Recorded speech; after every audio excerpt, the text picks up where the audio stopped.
Hola a todos, soy María José Fortuny y hoy vengo a hablaros del apasionante mundo de las alteraciones hidroelectrolíticas, en concreto del cloro en insuficiencia cardíaca aguda. Os voy a demostrar que el cloro es la nueva reina de los electrolitos, especialmente en esta patología. Para ello os voy a presentar a Concha.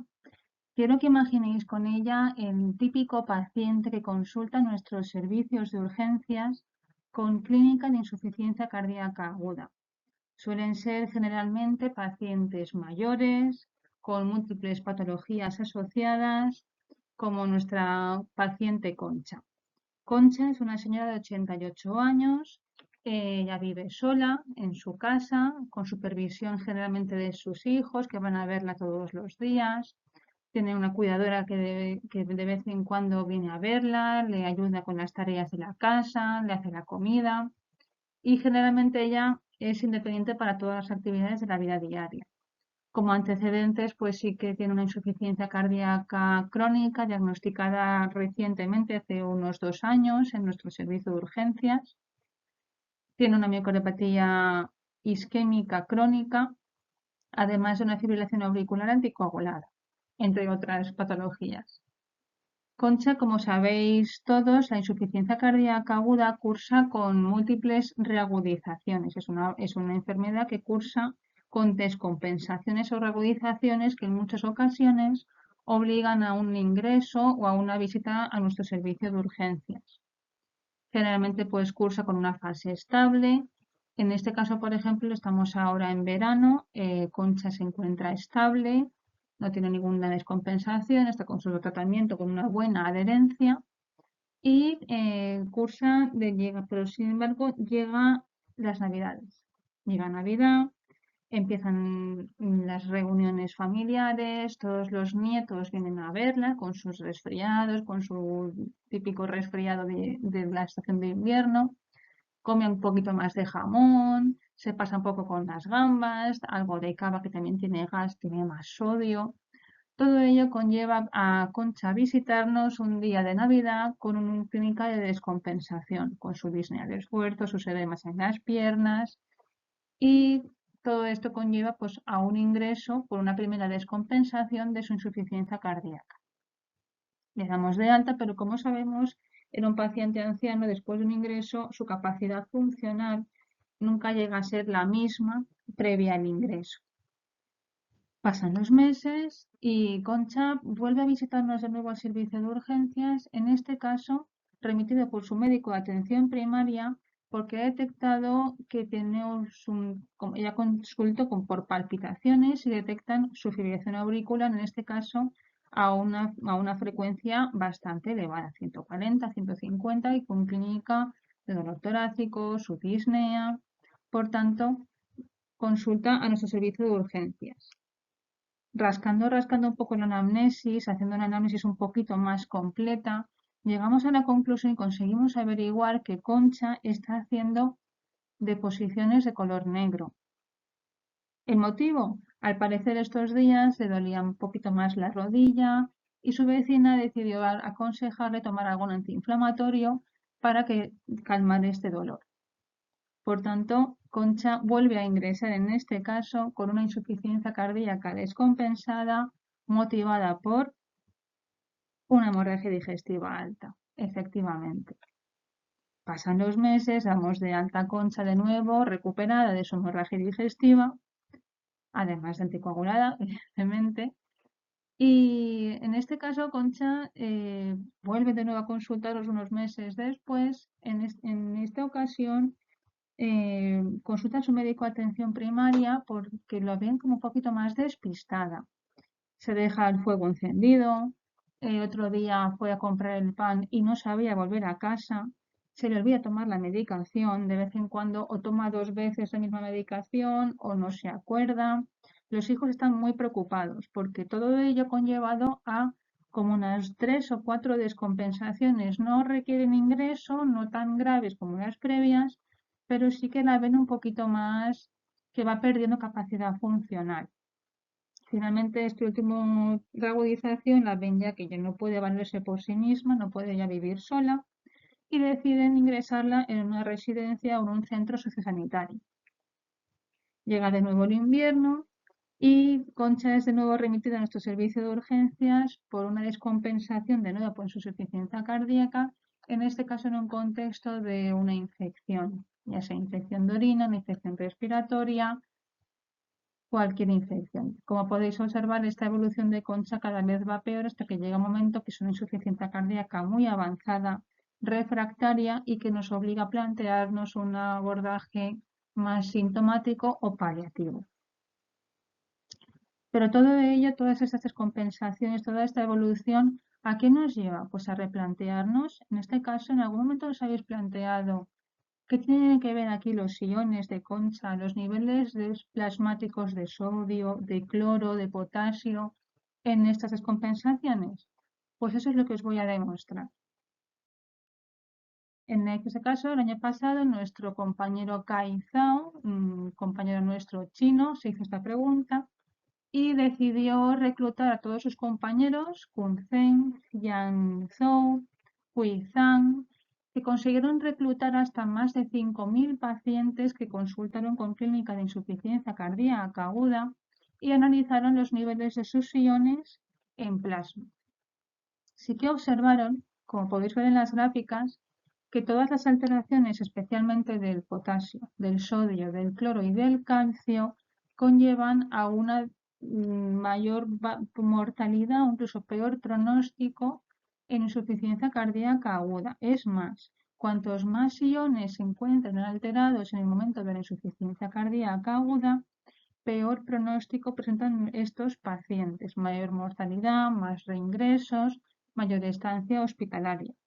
Por tanto, proponen la monitorización ambulatoria de estos iones, además de una identificación temprana de estas alteraciones iónicas con el fin de evitar mayores reagudizaciones.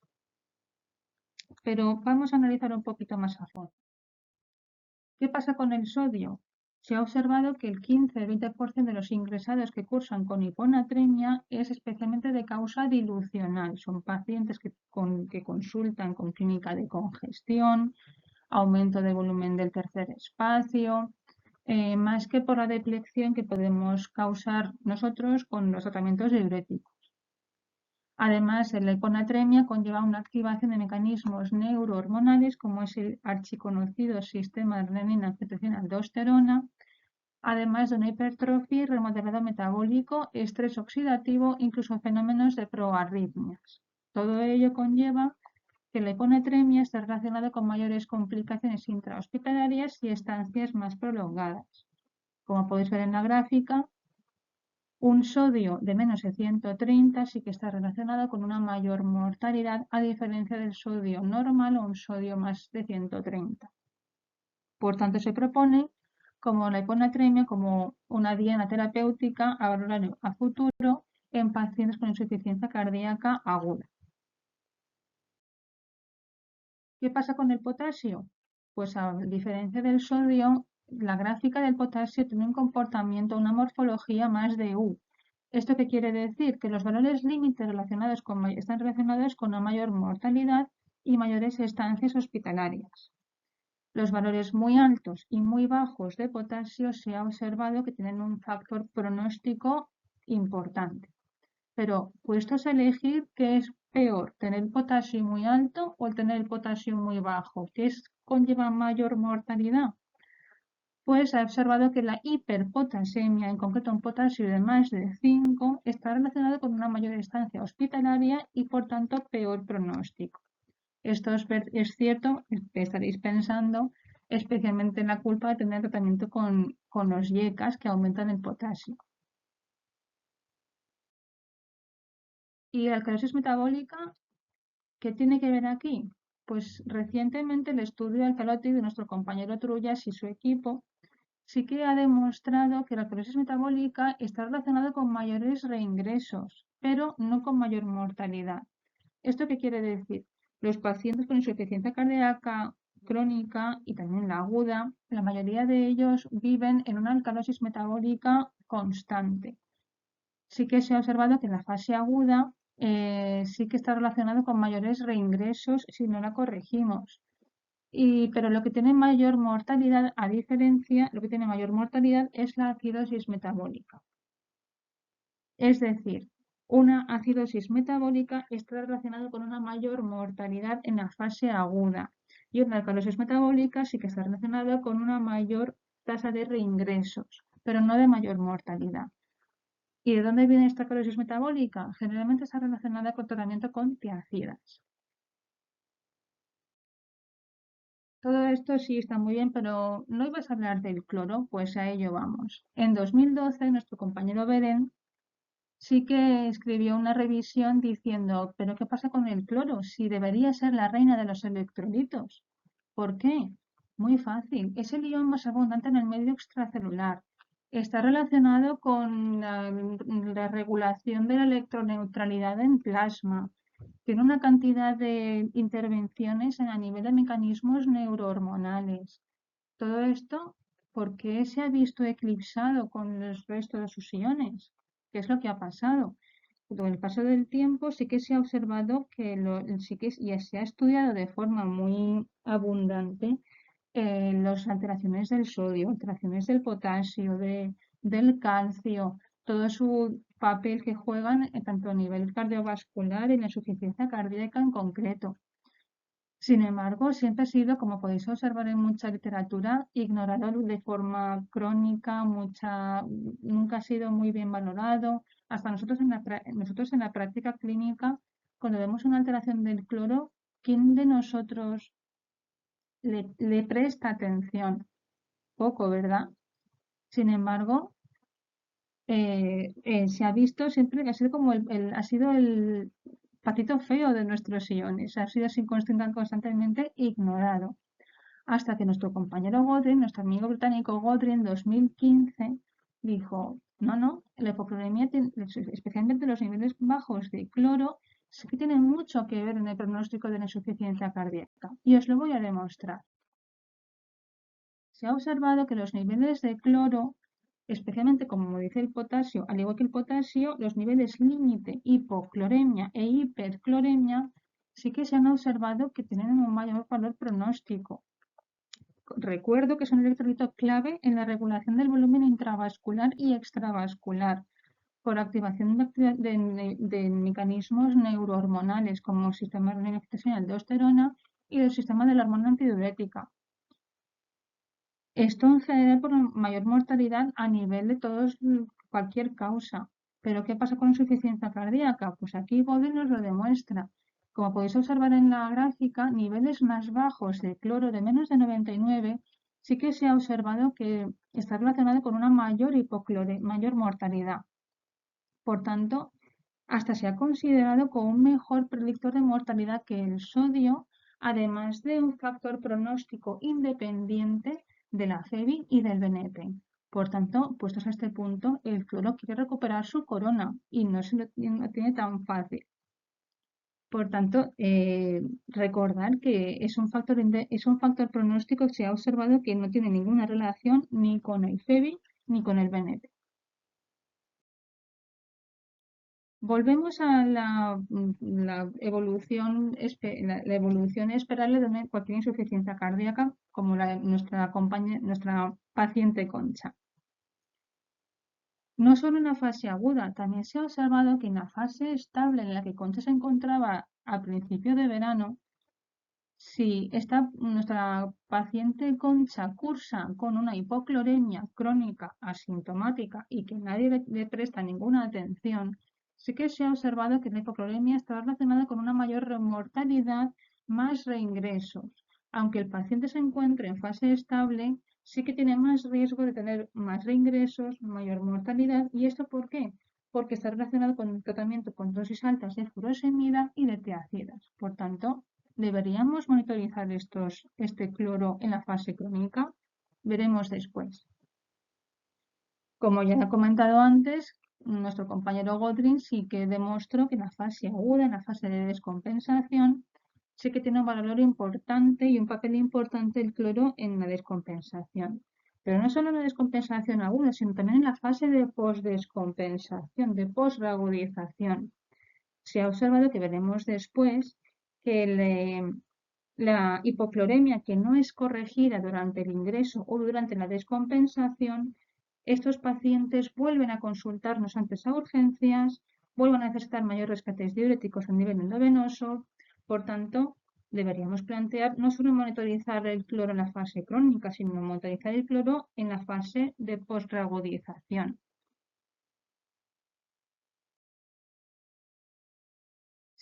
Se ha comentado también que el cloro también tiene algo que ver, tiene un gran papel en lo que se conoce como resistencia a diuréticos.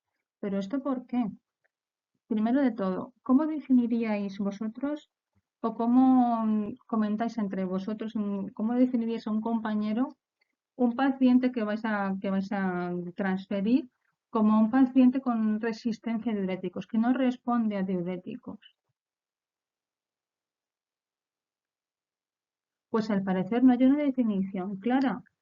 Hay diferentes teorías, hay diferentes formas de comentarlo, que si es por necesidad de rescate de diuréticos a nivel endovenoso, que si la natriuresis no es suficiente a pesar de administrar dosis altas de diuréticos, que si no hay una pérdida de peso suficiente a pesar de administrar dosis altas de diuréticos de ASA, por una congestión residual o una congestión subclínica, que actualmente también está como más de moda.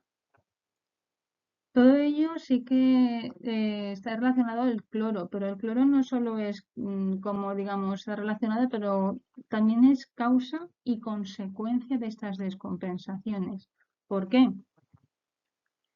Imaginemos este ingreso que vamos a ingresar a Concha. ¿Qué le ponemos durante el ingreso para ingresarla? Administramos dosis altas de diuréticos, furosemida, cetacolamida, tiazidas, con la intención de realizar un bloqueo secuencial de la nefrona y aumentar así su diuresis y potenciar así su descongestión, ¿no? ¿Y qué dieta le vamos a dar a Concha a nuestro ingreso? Es una paciente que es hipertensa, insuficiencia cardíaca. Generalmente se le pauta una dieta hiposódica. Por tanto, vamos a provocar una mayor pérdida de sodio y de cloro, y además vamos a disminuir el aporte de sodio y cloro porque le vamos a dar dieta sin sal. Además, Concha cursa con su congestión. Esta congestión conlleva a una hemodilución, mayor acúmulo de agua a nivel intravascular y a nivel extravascular, con forma de edemas, ascitis, derrame pleural. Por tanto, el poco cloro que estamos dejando con los diuréticos que estamos administrando y que tampoco estamos aportando, se diluye aún más con este tercer espacio. Además de el ambiente que el paciente vive en su alcalosis metabólica, que se ha demostrado que está relacionado con mayor resistencia a diuréticos y mayor reingreso a los 30 días, como hemos comentado antes. Por tanto, la hipocloremia es causa y consecuencia de la descompensación de la insuficiencia cardíaca. Pero vamos a dar un paso más allá. Vamos a entrar un poco en fisiopatología. Insuficiencia cardíaca aguda, tercer espacio, acúmulo de líquido a nivel extravascular, edemas, ascitis, derrame pleural, clínica de congestión. Imaginemos ese paciente de anasarca que está muy hinchado. ¿Qué hacemos? Está en un estado de hemodilución. Sin embargo, su nefrona y sus vasoreceptores detectan que falta sodio, falta agua, falta volumen intravascular. Por tanto, se activan canales de acuaporina, se activan los vasoreceptores, promoviendo una reabsorción aún mayor de agua, especialmente de agua. Todo ello asociado a lo que hemos dicho antes. Estamos dando una dieta hiposódica. Estamos provocando una deplección, una disminución del aporte tanto de sodio como de cloro.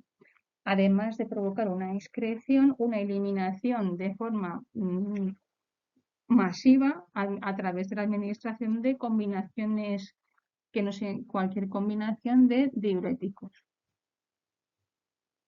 Por tanto, estamos perdiendo cloro. ¿Y qué pasa en la nefrona cuando no encuentra el cloro?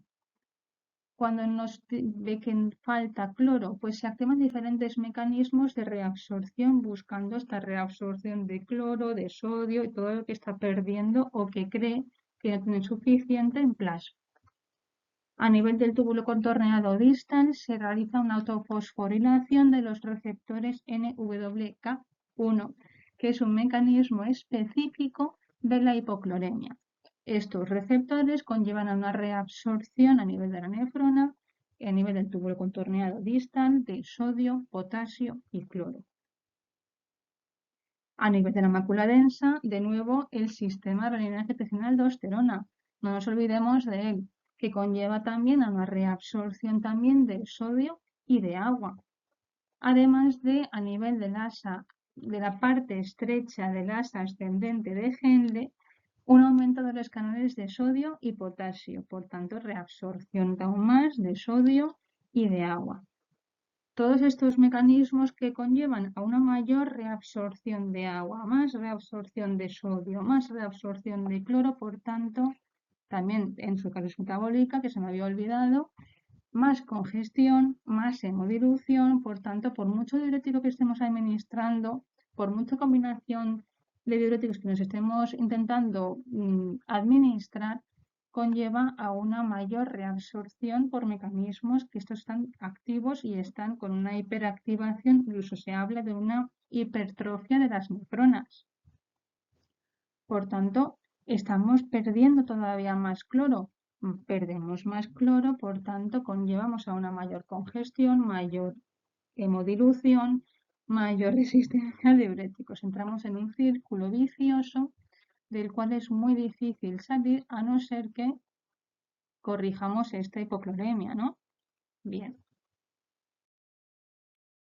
Por tanto, ¿qué pasa si damos de alta a nuestros pacientes con esta hipocloremia, que estamos en este círculo vicioso que aquí está un poquito mejor representado de forma más sencilla?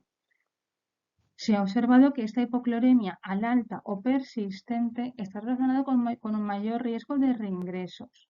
Como podéis ver en la gráfica, en rojo la insuficiencia cardíaca aguda descompensada, mecanismos de deplección, hemodilución, se activan los mecanismos vasopresina, angiotensina-aldosterona, al alta, al ingreso, admisión, que es el ingreso con hipocloremia, se activa, como veis en el círculo gris, a una hipocloremia persistente con una activación crónica de la mácula densa, de los receptores que hemos comentado antes en las quinasas. Estos mecanismos de reabsorción están funcionando de forma muy activa al 100%.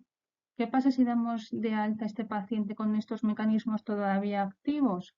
Que va a volver en cuestión de muy poco tiempo, va a volver a consultarnos otra vez con esa misma congestión y con su resistencia a los diuréticos que hemos administrado al alta. Todo ello añadido a mecanismos inflamatorios, alteraciones hidroelectrolíticas proarritmogénicas, vasoconstricción mantenida, disfunción renal, una serie de círculos viciosos que se van perpetuando y que se van todavía agravando más esta persistencia de la congestión. Y todo ello son mecanismos neurohormonales totalmente independientes tanto de la FEBI como del BNP. Recordar esto. Por tanto, ¿por qué debemos corregir el cloro en insuficiencia cardíaca aguda? Pues si no os he convencido todavía, os lo demuestro con nuestro artículo de nuestro compañero Kurashima. Como podéis observar a la izquierda, en color naranja, la persistencia de la hipocloremia, una hipocloremia persistente, quiero decir, sí que se ha observado que tiene mayor mortalidad y peor pronóstico. Sin embargo, una hipocloremia que se ha sido resuelta, como veis en el color azul, tiene un pronóstico comparable con una normocloremia. Lo mismo se puede pasar trasladado, como extrapolarlo, a un causa de descompensación e insuficiencia cardíaca aguda. Como podéis observar, aquellos pacientes con una hipocloremia persistente tienen peor pronóstico que aquellos pacientes que se ha corregido esta hipocloremia durante el ingreso o durante su atención en los servicios de urgencias. ¿Y por qué deberíamos monitorizar esta hipocloremia? Lo mismo, en una gráfica que también Kurashima nos lo demuestra aquí de forma muy clara. Los pacientes con hipocloremia persistente tienen peor pronóstico que la hipocloremia progresiva. ¿Qué diferencia hay? La hipocloremia persistente es aquella que no se corrige, que se perpetúa en el tiempo, que se da de alta al paciente con su hipocloremia que persiste. Esta hipocloremia, en cambio, la hipocloremia progresiva es aquella que es un proceso un poquito más lento. Por tanto, los hidrotóxicos de ASA y las tiacidas durante la hospitalización sí que está asociado con una hipocloremia progresiva. Es decir, que debemos controlar muy bien los niveles de cloro con nuestra administración de dosis altas de diuréticos de ASA y de tiacidas. Por tanto, debemos monitorizar los niveles de cloro tanto en la fase aguda como en la fase de descompensación, así como en la fase de postdescompensación. Importante. Todo esto está muy bien, sí. Por lo que espero haberos convencido de que tenemos que controlar los niveles de cloro en estas tres fases de la insuficiencia cardíaca, pero ¿cómo podemos aportar este cloro que falta o que está provocando todo este mecanismo, todo este círculo vicioso de que es tan difícil salir? Tenemos que romper todo este ciclo. ¿Cómo lo rompemos? Administrando cloro, ¿no? Sería lo más lógico. Pero ¿qué tipo de cloro? ¿En qué forma? ¿Qué tipo de posología? ¿Qué tipo de fármaco podemos administrar? Pues hay tres corrientes. A través de la administración del suero salino hipertónico, que es sodio y cloro, a dosis altas, cloruro de lisina o acetazolamida, que al parecer tienen un buen papel en alcalosis metabólica. De esta forma, con la administración de uno de los tres fármacos o una combinación de ellos con otros diuréticos, podemos llegar a la normocloremia y así poder romper este círculo vicioso. Para ello hay como tres corrientes de pensamiento, tres tipos de abordaje que actualmente están todavía en estudio, digamos. En primer lugar, el abordaje sodiocentrista, que se consigue o que consiste en la administración de suero salino hipertónico con dosis altas de diuréticos de ASA. Esto en pacientes, por ejemplo, con anasarca, con pacientes con una insuficiencia cardíaca descompensada que no responde a diuréticos a dosis altas o combinación de ellos, se plantea la administración de este tipo de suero. Se ha observado que produce un aumento del volumen circulante efectivo y que inhibe la actividad de la renina. Otro abordaje sería el abordaje clorocentrista, que actualmente es el que está cobrando más protagonismo y que se ha observado que un aumento de la cloremia, independientemente de los niveles de sodio, simplemente aumenta los niveles de cloremia. Por tanto, si administramos el cloro, pues empezamos a disminuir los mecanismos de activación de los diferentes receptores de nefrona que hemos explicado antes, por tanto, cambios en parámetros cardiorrenales, neurohormonales y relacionados con el volumen. El cloruro de lisina se puede administrar de forma ambulatoria o de forma hospitalaria. Y, finalmente, la esclerosis metabólica que nos va persiguiendo toda la sesión. Esta esclerosis metabólica que recuerdo que está relacionada con mayores reingresos, pero no con mayor mortalidad. ¿Cómo conseguimos solucionar esta esclerosis? Pues con la administración de acetazolamida. Es un tipo de diurético que lo que hace es inhibir la absorción de bicarbonato y a cambio aumenta la absorción tubular del cloro. Esto de forma solitaria, de forma individual, la acetazolamida sí que conllevan este tipo de mecanismos, pero queriendo ir un poquito más allá, se ha estudiado su combinación con otros diuréticos, como es en el estudio ADVOR, que se combinó con la furosemida, o el estudio EMPULSE, que se asoció con tratamiento con ISGLT2, con muy buenos resultados.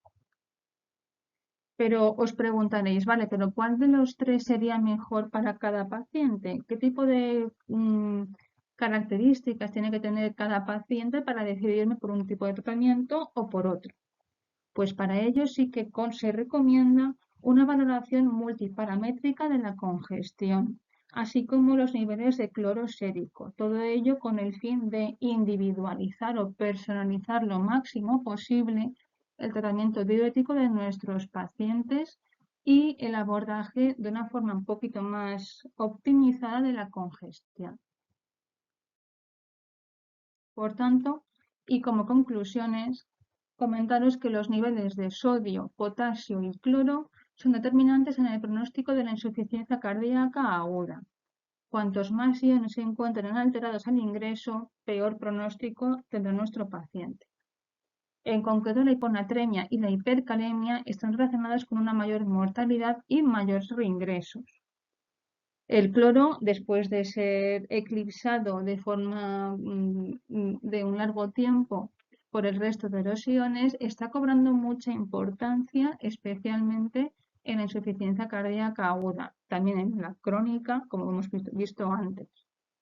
Por tanto, sí que se ha observado que tiene un papel pronóstico importante y, como hemos podido observar, es un factor pronóstico independiente de la FEBI y del BNP.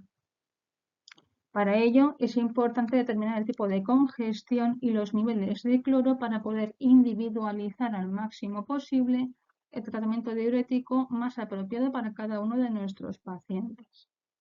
Y por último, la hipoclorimia persistente está relacionada con una mayor mortalidad. Por tanto, debemos corregir el cloro tanto en la fase aguda y mantener los niveles de cloro niveles de cloro en rango en la fase crónica con el objetivo de prevenir mayores reingresos y mayor reagudización.